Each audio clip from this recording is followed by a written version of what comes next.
Your life is being lived, even though you think you're living your life. Exactly, and you don't see it because it's called subconscious, below conscious. And the Jesuits, for 400 years, they were boasting. People didn't understand. They say, give me a child until it's 7 and I will show you the man. They've been saying that for 400 years because they knew 7 years was the program period. And 95% of your life after that will be whatever that program is. The movie The Matrix is not science fiction. It's a documentary. Your life is a printout of your subconscious behavior. Every human, and this is a fact, every human first 7 years is download hypnosis. The brain of a child under 7 is in a lower vibrational frequency. When you put wires on a person's head, you read electroencephalograph, reading brain activity. A child below 7 has a lower vibration than consciousness. It's called theta.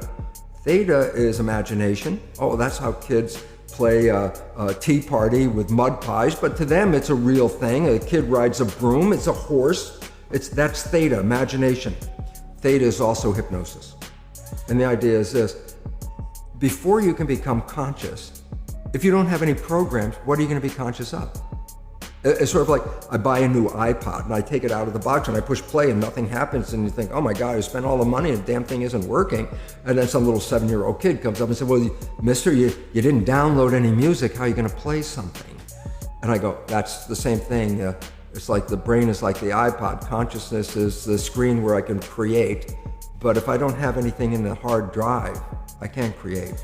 So nature makes the first 7 years.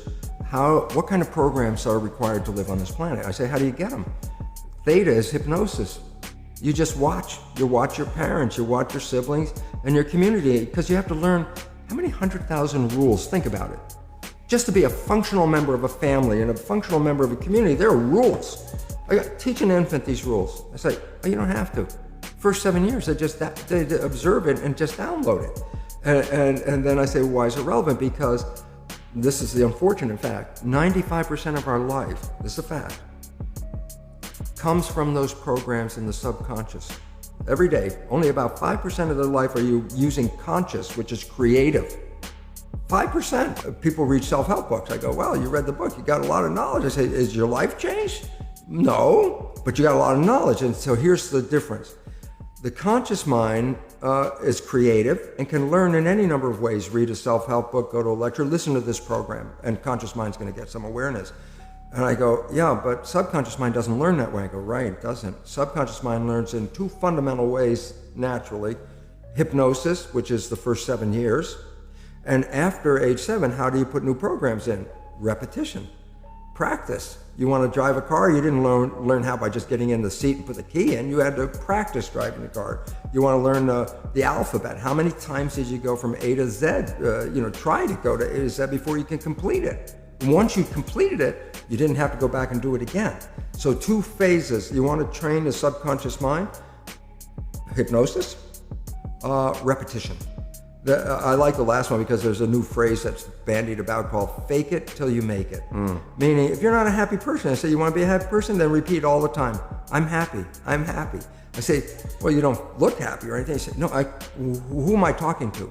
By repetition, I'm talking to subconscious. Okay. If subconscious gets, I am happy, and 95% of your life comes from that subconscious, there will be a point once the subconscious got, I am happy, you don't have to say it again. Okay. It'll be automatic. The things you like that come into your life come in because you have a program that supports them. But anything you struggle with, work hard at, put a lot of effort into making it happen, why you're working so hard, inevitably, you have a program that doesn't support that conclusion and you're trying to override the program. So you don't need to do a lot of strength and psychology stuff. You just look at your life and say, where am I struggling? Because wherever you're struggling, inevitably is a program in your subconscious that does not support that destination you've been looking for. You want to put a new program in? Then you use hypnosis. Does that mean I need to see a hypnotherapist? I say, no. Here's the reason. The vibrations of the brain when you're sleeping are very low, called delta, and then as you start to wake up a little bit, the next vibration is called theta, higher vibration, but you're still not awake yet. But when it crosses into the next one called alpha, the higher vibration, that's calm consciousness. So like you wake up in the morning, and before you wake up, you're just in theta, imagination. When you come home, it reverses. Just as you go to sleep every night, when this conscious mind disconnects, the brain is operating in theta. Well, that's the hypnosis one. So if you put earphones on with a program that you want to be true in your life, whether it's a relationship program, a job program, a health program, whatever that program is, and you go to sleep, guess what? Conscious mind just went to sleep, so it's not even listening to the program, it's gone. But theta is hypnosis. So for the next period of time, just after your conscious mind went to sleep, if you have a program coming in the earphones, it's going straight into the subconscious. That's called self-hypnosis. That's one way to change. Parents are programmers. And so if parents knew that their words that they say to a child are shaping the future of that child, then parents would start to say different things to their children. Instead of criticizing them, saying, that's not good enough, and you don't deserve this, and who do you think you are? The conventional parent is criticizing a child like a coach on a team. If a player on the team isn't doing well, what does the coach say? It doesn't go, oh, please do better. The coach says, that's not good enough. You can do better. But a child old enough to understand what the coach is talking about goes, oh, yeah, okay, I'm not working so hard. I'll work better. And criticism makes them change. But remember, a child under 7 is not thinking. It's just recording. What does it hear? Not good enough, not worthy, not lovable, not deserving. And that was because the parents were going to do that to try to make the child do better.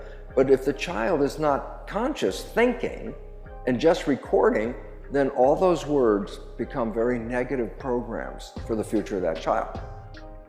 It's more effective for parents to say, you are smart, you can do anything, you're very powerful, you're a creator. Why? Because if those are the programs, and then the child's life is 95% from those programs, all of those programs give power to a child. So there's an important part, it's called conscious parenting. But then now you got to add one last thing. Parents are like everybody else. 5% of their life comes from their conscious wishes and 95% comes from the program. I say, why is that important? Because a parent was once a child and was programmed by their parent. So when they're with their own child, 5% of the time they're going to be, oh, I'm going to be a wonderful conscious parent. I'm going to make the best child possible. But I go, yeah, but 95% you're still automatic program. You're going to play the same program that your parents had.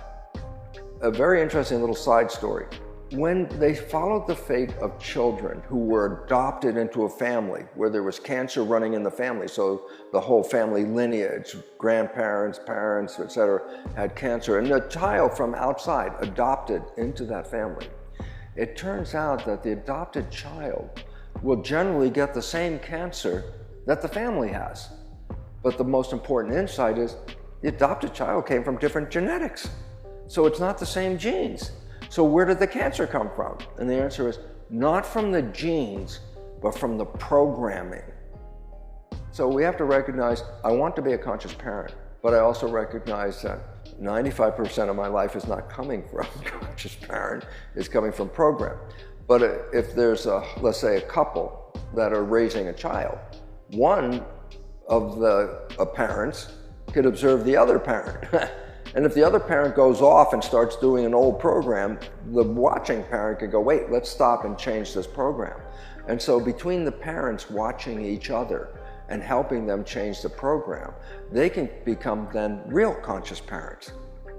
And so this is why it's important, because like Bill, he couldn't see his own behavior.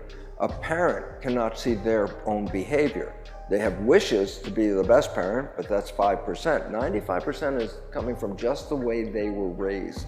But another parent observing this has an opportunity to be critical and help adjust the programming, so that if both parents are doing this, at some point they will rewrite the negative programming and then become truly conscious parents and creating the next generation with power.